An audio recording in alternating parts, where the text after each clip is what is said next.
எதிர்வரும் 7ஆம் தேதி புதிய காற்று சுழற்சி உருவாகும். பேராசிரியர் பிரதீப் ராஜா தெரிவிப்பு. மதுவரி அனுமதி பத்திரம் வழங்குவதில் ஒழுங்கான முறைமை பின்பற்றப்பட வேண்டும். ஜனாதிபதி தெரிவிப்பு. அரசியல் லஞ்சமாக வழங்கப்பட்ட மதுபான சாலை அனுமதி பத்திரங்கள் ரத்து செய்யப்படுமா? சாணக்கியன் கேள்வி. ரணிலுக்கும் ஜனாதிபதி அனுரவுக்கும் ஒரே அளவு நிதியை ஒதுக்கீடு. ஹபீர் ஹாசிம் சுட்டிக்காட்டு. யாழ் தென்மராட்சி விவசாயிகள் வயலில் இறங்கி போராட்டம். IMF கூறியதாக பொய் சொன்ன ரணில் அரசாங்கம். உண்மையை போட்டு உடைத்த சுனில் ஹந்துன்னெத்தி. 40 நாடாளுமன்ற உறுப்பினர்களுக்கு அரசு குடியிருப்புகளை வழங்கிய அனூர் அரசு. நாட்டில் பொருட்களுக்கு தட்டுப்பாடு. மக்களுக்கு விடுக்கப்பட்டுள்ள முக்கிய அறிவிப்பு. தங்கையை நினைவேந்தி அண்ணனுக்கு நேர்ந்த கதி. ஸ்ரீநேசன் பகிரங்க எச்சரிக்கை. மதுவரி அனுமதி பத்திரங்களை வழங்குவதில் ஒழுங்கான முறைமையொன்றை பின்பற்றுமாறு அதிகாரிகளுக்கு ஜனாதிபதி அனுரகுமார திசாநாயக்க பணிப்புரை விடுத்துள்ளார். மதுவரி திணைக்களத்தின் சிரேஷ்ட அதிகாரிகளுடன் இன்று ஜனாதிபதி அலுவலகத்தில் இடம்பெற்ற கலந்துரையாடலின் போது ஜனாதிபதி இந்த அறிவுறுத்தல்களை வழங்கியுள்ளார். அதிகாரிகள் தமது அதிகாரங்களை பயன்படுத்தி சட்டத்திற்கு முரணான விடயங்களை மேற்கொள்ளக்கூடாது எனவும் அனைத்து சந்தர்ப்பங்களிலும் சட்டத்தை நடைமுறைப்படுத்துவது அவசியம் எனவும் வலியுறுத்திய ஜனாதிபதி உரிய நேரத்தில் வரி அறவிடுவதற்கு நடவடிக்கை எடுக்குமாறும் அதிகாரிகளுக்கு பணிப்புரை விடுத்துள்ளார். மதுவரி வசூலிப்பதில் உள்ள சிரமங்கள் மற்றும் அதில் இடம்பெறும் முறைகேடுகள் குறித்து இதன்போது கவனம் செலுத்தப்பட்டதுடன் அறவிடப்பட வேண்டிய வரியை வசூல் செய்தல், கருப்பு பட்டியலிடப்பட்டுள்ள நிறுவனங்கள் மற்றும் வரி வசூலிக்க முடியாத நிறுவனங்களின் அனுமதி பத்திரங்களை தடை செய்தல் போன்ற புதிய முறைகள் குறித்தும் இதன்போது விரிவாக ஆராயப்பட்டுள்ளது. அத்துடன் வரி அறவீடு செய்வதில் தற்போதுள்ள சட்டத்திட்டங்களில் காணப்படும் குறைபாடு தொடர்பாகவும் கலந்துரையாடப்பட்டதுடன் வரி அறவீட்டில் ஏற்பட்டுள்ள பிரச்சினைகள் மற்றும் மதுவரி உத்தியோகத்தர் ஆட்சேர்ப்பு முறையில் உள்ள குறைபாடுகள் தொடர்பிலும் ஜனாதிபதியின் கவனத்திற்கு கொண்டுவரப்பட்டது. மதுவரி திணைக்களத்தின் செயற்பாடுகள் தொடர்பில் மக்களிடையில் நல்ல அபிப்பிராயம் கிடையாது என சுட்டிக்காட்டிய ஜனாதிபதி நாட்டின் பொருளாதாரத்திற்கு சாதகமான வகையில் அந்த நிறுவனங்களை முன்னெடுத்துச் செல்ல வேண்டியதன் அவசியத்தையும் வலியுறுத்தியுள்ளார். அதேவேளை உற்பத்தி மற்றும் பொதியிடல் செயற்பாட்டில் ஏற்பட்டுள்ள பிரச்சினைகள் தொடர்பில் அதிகாரிகளினால் ஜனாதிபதிக்கு தெளிவுபடுத்தப்பட்டதோடு செயற்கை கள்ளு பாவனையினால் மக்களுக்கு ஏற்படும் பாதிப்புகள் தொடர்பில் இங்கு கவனம் செலுத்தப்பட்டது. வங்காள விரிகுடாவில் எதிர்வரும் 7ஆம் தேதி புதிய ஒரு காற்று சுழற்சி உருவாகுவது உறுதிப்படுத்தப்பட்டுள்ளது. இது மேற்கு வடமேற்கு திசை நோக்கி நகர்ந்து இலங்கைக்கு அருகாக வரும் என எதிர்பார்க்கப்படுகிறது என யாழ் பல்கலைக்கழகத்தின் புவியியல் துறை தலைவரும் சான்றுபடுத்தப்பட்ட வானிலையாளருமான நாகமுத்து பிரதீபராஜ தெரிவித்துள்ளார். அவர் மேலும் தெரிவிக்கையில், எதிர்வரும் 19ஆம் தேதி அன்று மீண்டும் ஒரு தாழ்முகம் வங்காள விரிகுடாவில் உருவாகும் வாய்ப்புள்ளது. இதுவும் மேற்கு வடமேற்கு திசை நோக்கி நகரும் என எதிர்பார்க்கப்படுகிறது. சில மாதிரிகள் இது ஒரு புயலாக வலுப்பெறும் என வெளிப்படுத்துகின்றன. அதேவேளை சில மாதிரிகள் இதனை கிழக்கு மாகாணத்திற்காக நகர்ந்து வடக்கு மாகாணத்திற்கு மிக அண்மித்து வரும் என காட்டுகின்றன. எவ்வாறாயினும் இதனை அடுத்த சில நாட்களின் பின்னரே உறுதிப்படுத்த முடியும். எனவே எதிர்வரும் 9ஆம் தேதி முதல் 25ஆம் தேதி வரை வடக்கு மற்றும் கிழக்கு மாகாணங்களின் பல பகுதிகளுக்கும் மிதமானது முதல் கனமானது வரை மழை கிடைக்கும் வாய்ப்புள்ளது.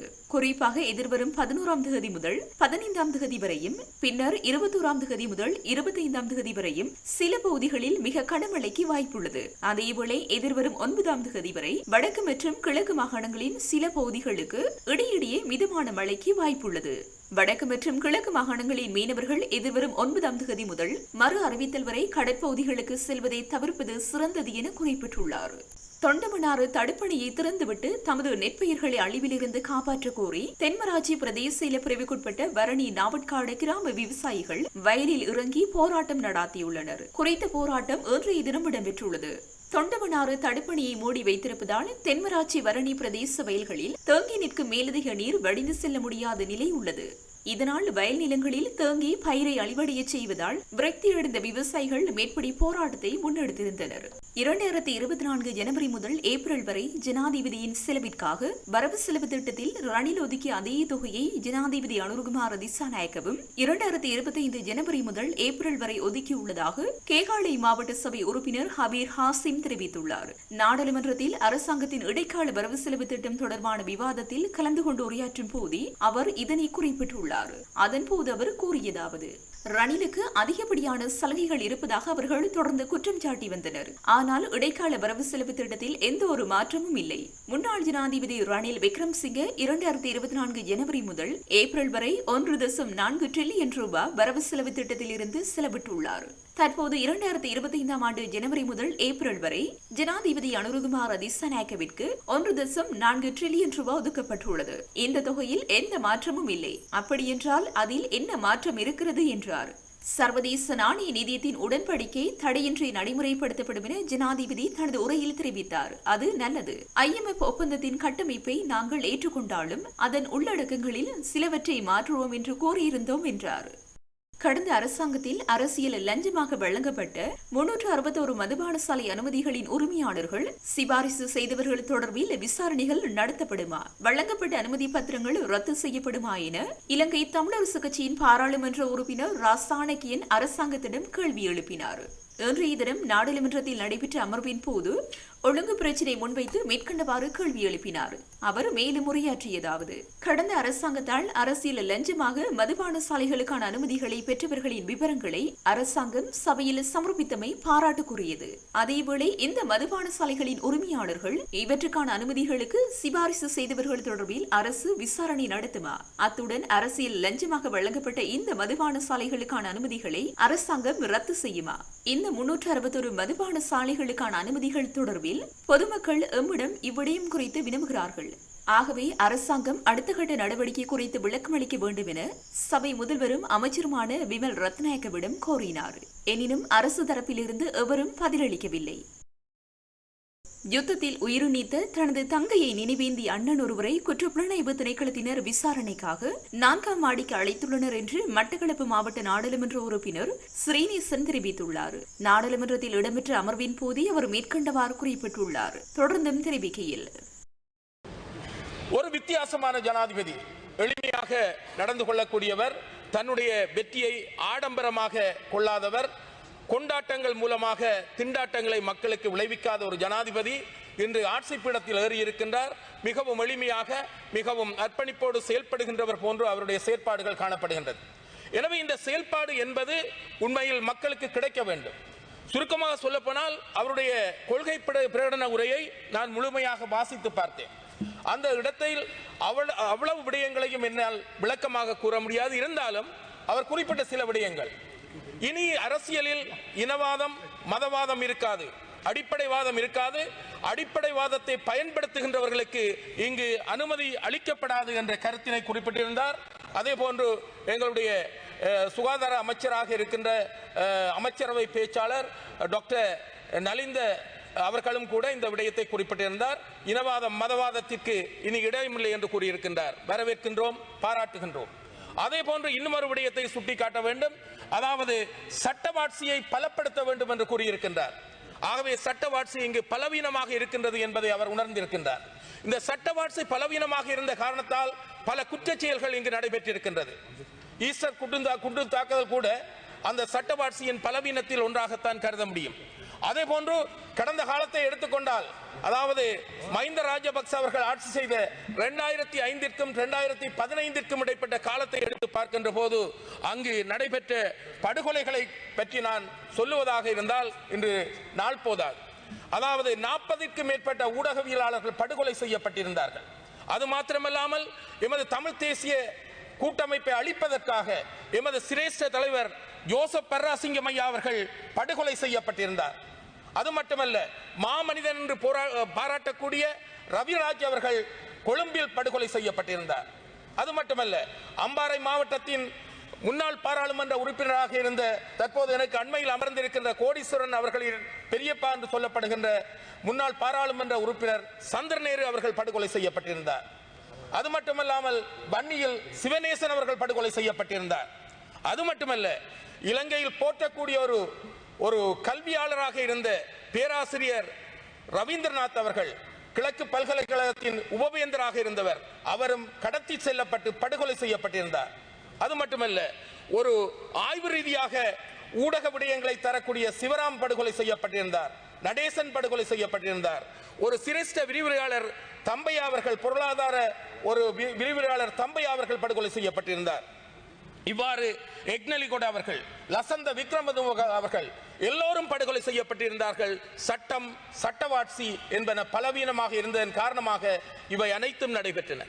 ஆனால் இந்த குற்றவாளிகள் இதுவரையில் கைது செய்யப்படவில்லை. குற்றவாளிகளுக்கு தண்டனைகள் வழங்கப்படவில்லை. You have 2 minutes, ma'am. குற்றவாளிகளுக்கு தண்டனைகள் வழங்கப்படவில்லை. இவ்வாறான நிலையில் இந்த நாட்டில் ஜனநாயகம் இருக்கின்றதா என்ற கேள்வி காணப்பட்டது. சுருக்கமாக சொல்ல போனால் பணநாயகம் நாட்டை ஆட்சி செய்தது. வீதிகள் எல்லாம் பிணங்கள் குவிந்து காணப்பட்டன. எனவே நான் சொல்லக்கூடிய விடயம் என்னவென்றால், இந்த ஆட்சியில் பாரிய குற்றங்களை இழைத்துவிட்டு கௌரவர்களாக தண்டிக்கப்படாதவர்களாக உலாவி வந்த அந்த குற்றவாளிகள் சட்டத்தின் முன்னிலையில் நிறுத்தப்பட வேண்டும். அவர்களுக்கு முறையான தண்டனைகள் வழங்கப்படுவதன் மூலமாக சட்டவாட்சியை பலப்படுத்த வேண்டும் என்று இந்த இடத்தில் நான் கேட்டுக்கொள்கின்றேன்.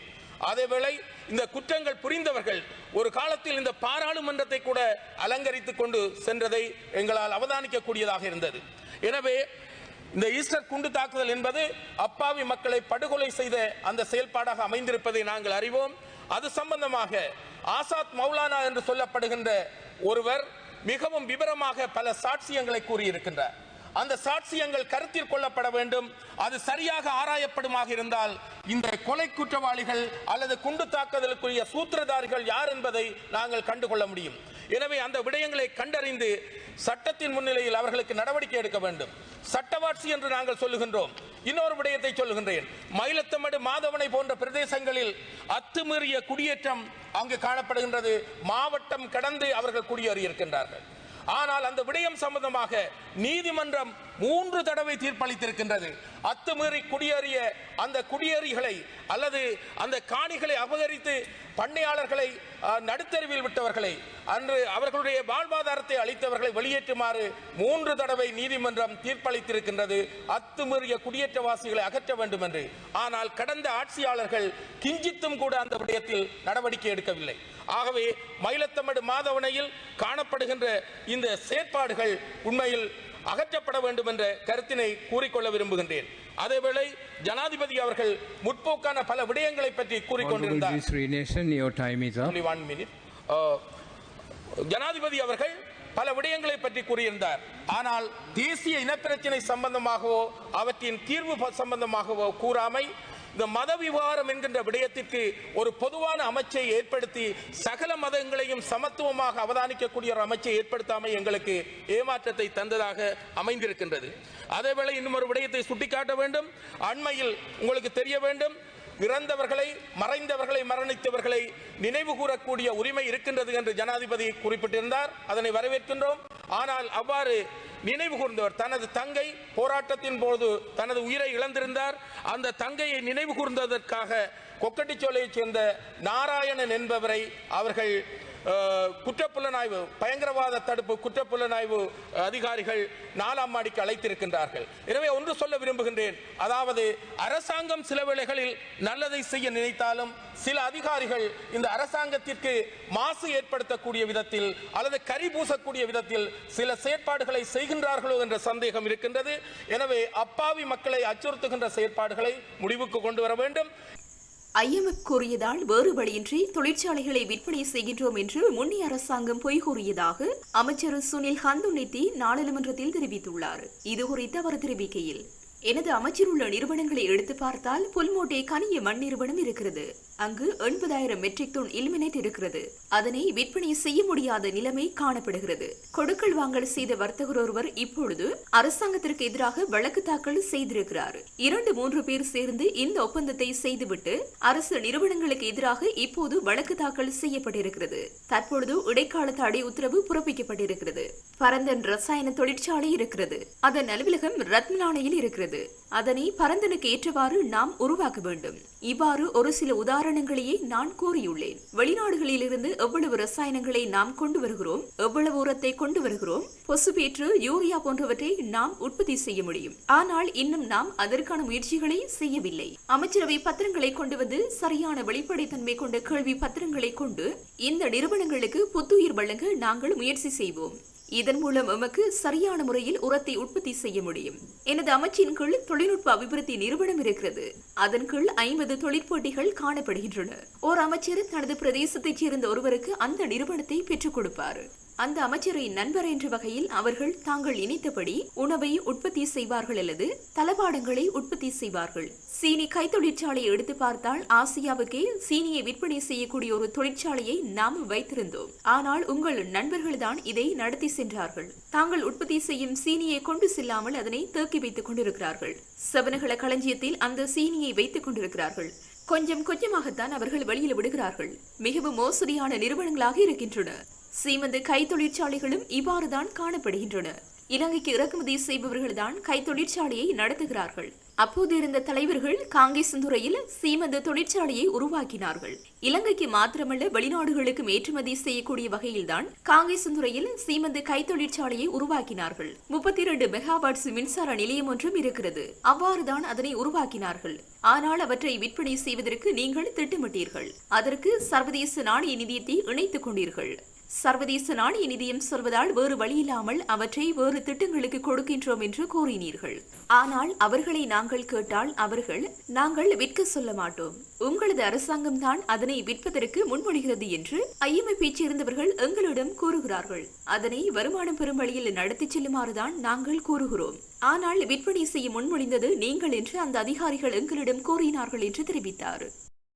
அனைத்து முன்னாள் நாடாளுமன்ற உறுப்பினர்களும் தற்பொழுது மதிவெல வீடமைப்பு தொகுதியில் உள்ள வீடுகளை திருப்பி ஒப்படைத்துள்ளதாக தெரிவிக்கப்படுகிறது. நாடாளுமன்ற செயலாளர் நாயகம் குஷானி ரோகணதீரவின் கருத்துப்படி புதிதாக தெரிவு செய்யப்பட்ட 40 நாடாளுமன்ற உறுப்பினர்களுக்கு மதிவெல வீடமைப்பு தொகுதியில் வீடுகள் வழங்கப்பட்டுள்ளன. மீண்டும் நாடாளுமன்றத்திற்கு தெரிவான 20 முன்னாள் எம்பிக்களுக்கு முன்னர் ஒதுக்கப்பட்ட வீடுகள் வழங்கப்பட்டுள்ளதாக தெரிவிக்கப்படுகிறது. ஆட்சி மாற்றத்தை தொடர்ந்து மதிவெல வீட்டு தொகுதியில் உள்ள வீடுகளை காலி செய்யுமாறு அனைத்து முன்னாள் எம்பிக்களுக்கு புதிய அரசாங்கத்தால் அறிவுறுத்தப்பட்டது.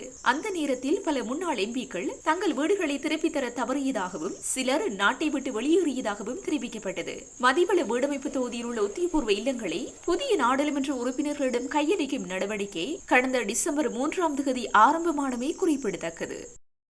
சந்தையில் ஏதேனும் ஒரு பொருளுக்கு தட்டுப்பாடு ஏற்பட்டால் மாற்றுப் பொருட்களை கொள்வனவு செய்வது அவசியம் என வாடிக்கையாளர் விவகாரம் மற்றும் தகவல் பணிப்பாளர் அசேல பண்டார தெரிவித்துள்ளார். சில காரணங்களால் சந்தையில் தட்டுப்பாடு ஏற்படும் பொருட்களை தொடர்ந்து தேடுவதாலும் அவ்வாறான பொருட்களை வீட்டில் சேமித்து வைப்பதாலும் சந்தையில் ஒரு குறிப்பிட்ட பொருளுக்கு அவசியமற்ற தேவை அதிகரிக்கின்றது. இதனால் அனாவசிய விலை அதிகரிப்பு ஏற்படுவதாக பண்டார தெரிவித்தார். மேலும் சந்தையில் காணப்படும் அரிதான பொருட்களுக்கு பதிலாக வேறு மாற்றுப் பொருட்களில் கவனம் செலுத்துவது முக்கியம். அவ்வாறான சந்தர்ப்பங்களில் வாடிக்கையாளர்களை மாற்றுப் பொருட்களை வழிநடத்துமாறு அறிவுறுத்துவது உத்தமம் என பண்டார சுட்டிக்காட்டியுள்ளார். கடந்த நாட்களாக எரிவாயு, எரிபொருள், பால்மா உள்ளிட்ட பல்வேறு பொருட்களுக்கு சந்தையில் தட்டுப்பாடு ஏற்பட்டுள்ளது. இதனால் பொருட்களுக்கு அவசியமற்ற தேவை காணப்படுகின்றது. மக்கள் மாற்றுப் பொருட்களை உட்கொள்ள பழகுவதன் மூலம் பணமும் மீதமாகும் என அவர் குறிப்பிட்டுள்ளார். கைது செய்யப்பட்டு ஸ்ரீலங்கா பொதுஜன பெரமுனவின் நிர்வாக செயலாளர் ரேணுக பெரேராவிற்கு பிணை வழங்கப்பட்டுள்ளது. குற்றப்புலனாய்வு திணைக்களத்தினரால் அவர் இன்று கொழும்பில் வைத்து கைது செய்யப்பட்டிருந்தார். மாவீரர் நினைவேந்தல் தொடர்பில் உண்மைக்கு புறம்பான தகவல்களை பரப்பிய குற்றச்சாட்டில் ரேணுக பெரேரா கைது செய்யப்பட்டதாக தெரிவிக்கப்படுகின்றது. சிறுத்தை தாக்குதலுக்குள்ளான பெண் ஒருவர் பொகவந்தலாவ வைத்தியசாலையில் அனுமதிக்கப்பட்டுள்ளார். இச்சம்பவம் இன்று மதியம் பொகவந்தலாவ தெரேசியான் தோட்டமோரா பிரிவில் இடம்பெற்றுள்ளது. 55 வயதுடைய மாரியா என்ற பெண்ணே இவ்வாறு தாக்குதலுக்குள்ளாகியுள்ளார். குறித்த பெண் தேயிலை கொழுந்து பறித்துக் கொண்டிருந்த வேளையிலேயே சிறுத்தை தாக்கியுள்ளது. இதனையடுத்து பெண் தோட்ட வாகனம் மூலம் பொகவந்தலாவ வைத்தியசாலையில் அனுமதிக்கப்பட்டு சிகிச்சை பெற்று வருவதாக பொகவந்தலாவ வைத்தியசாலை அதிகாரி ஒருவர் தெரிவித்தார். சம்பவம் தொடர்பில் மேலதிக விசாரணைகளை பொகவந்தலாவ போலீசார் மேற்கொண்டு வருகின்றனர். லெபனான் இஸ்ரேல் போர் காரணமாக லெபனானில் ஆதரவற்ற நிலையில் தங்கியிருந்த 27 இலங்கையர்கள் நேற்று மீண்டும் நாட்டை வந்தடைந்துள்ளனர். இந்த 27 இலங்கையர்களும் துபாயிலிருந்து எமிரேட்ஸ் விமானமான EK-648 மூலம் நேற்றைய தினம் இரவு 11:30 மணியளவில் ஹட்டுநாயக்க விமான நிலையத்தை வந்தடைந்துள்ளனர்.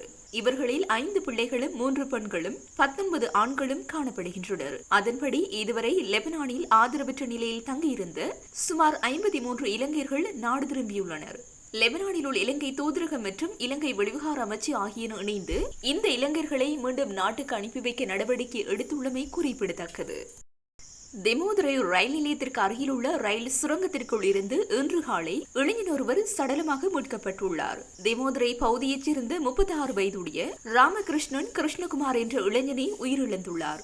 இது தொடர்பில் மேலும் தெரிய வருவதாவது எல்ல தெமோதுரை ரயில் நிலையத்திற்கு அருகிலுள்ள 42வது ரயில் சுரங்கத்திற்குள் இளைஞன் ஒருவன் சடலமாக கிடப்பதை அவதானித்த ரயில் நிலைய கண்காணிப்பாளர் ஒருவர் இது தொடர்பில் எல்லை போலீஸ் நிலையத்திற்கு அறிவித்துள்ளார். உயிரிழந்த இளைஞன் நேற்றைய தினம் இரவு 8 மணியளவில் வீட்டிலிருந்து வெளியே சென்றதாக இளைஞனின் உறவினர்கள் தெரிவித்துள்ளனர்.